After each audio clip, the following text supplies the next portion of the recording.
We're out and about to chat to Loeries CEO Andrew Human about the digital and interactive category. Andrew, tell me a little bit more about the digital and interactive category for the Loeries. Well, our categories as a whole, what we look for is ways that brands communicate with their audiences. So we really look at it by media type. So you have all different media that you can use to make those connections. And obviously one of the most modern areas at the moment is everything that's happening in digital. So we have a large digital category that looks at all things like mobile, like applications, like downloadable apps, but websites, also online advertising, even digital interfaces in museums and galleries and shows, things like that. So how you use technology to communicate is really what the category is about. Andrew, the youth are an always exciting emerging market. So tell me a little bit more about the influence over the Loeries and the categories that are available. Well, we have a student category, which is very important, obviously, in terms of that. And it is the young ideas are critical because, again, when you're talking about creativity, a lot of people misunderstand it. It's not a visual concept. So it's not about something must be pretty. Creativity is about how do you challenge the norm and how do you do things differently. So what you get from the youth is a fresh breath of creativity. And our student category, that's what's so great about it, because the one thing with the student category is they don't have real world clients. So they get briefs from the school and they're able to exercise their minds to the fullest extent. You see, in the professional categories, you actually have to make something happen and you have to work within the real world constraints of brands saying, we can't do that, that's not achievable. Whereas students are able to put together entries that say, this is how it could be. So it is a great environment to see the potential of what students are thinking about now. For anyone that's a really late adopter, how important has tech savviness become with brands?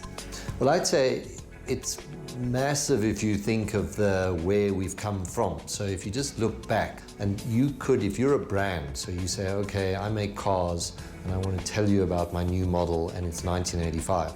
Then I could be guaranteed at the time, if you were a professional worker, I would talk to you in one day, because everyone went to work in the morning in their car, turned on the radio. But they didn't have many choices. So if you were English speaking, you turned on, in South Africa, the English radio.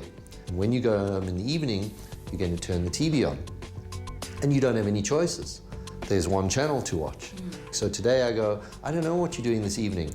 Even if you have TV, you probably have DSTV with PVR, you've taped things, you're choosing what you're watching, but while you're doing that, you've got your iPad with you, and now you're downloading things, and you're even using YouTube as a content channel, and then you're going on social media and you're using Facebook. So Facebook becomes important because what your friends say is more important than what CNN says. So digital, from a brand point of view, is critical, because now I'm saying, I'm trying to tell you about my new car. How am I going to tell you about my new car?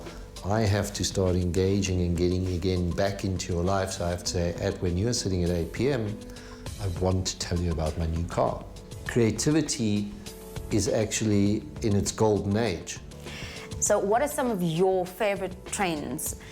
If you could give us your top 3 or top 5 in digital, in technology right now.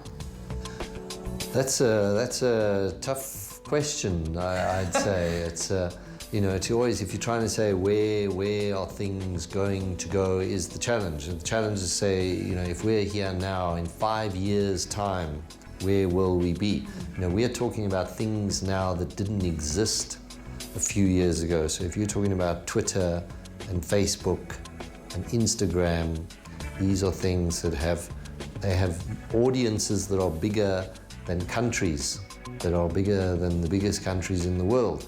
So what is going to happen in 5 years' time? Is Twitter going to exist? Is it going to disappear entirely?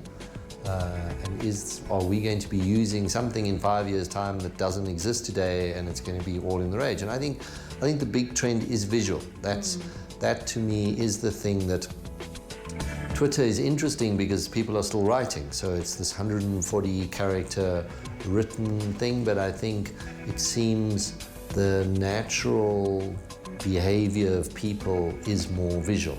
So people are tending to visual messaging. So even when you're tweeting all day, and you can already see that trend is happening, and I think in 5 years' time, we may all be wearing cameras, and your whole day, instead of tweeting your day, you're visually, and I can just log on and follow you while you're walking, and I'll be just joining your day visually. And I think that's the biggest trend, and it is a weird trend because people are communicating remotely. Well, you never know. Maybe our next interview, we might just Snapchat to each other the entire time. Well, thank you so much for enriching us with your amazing tech and digital wisdom. And here's a salute to the golden age.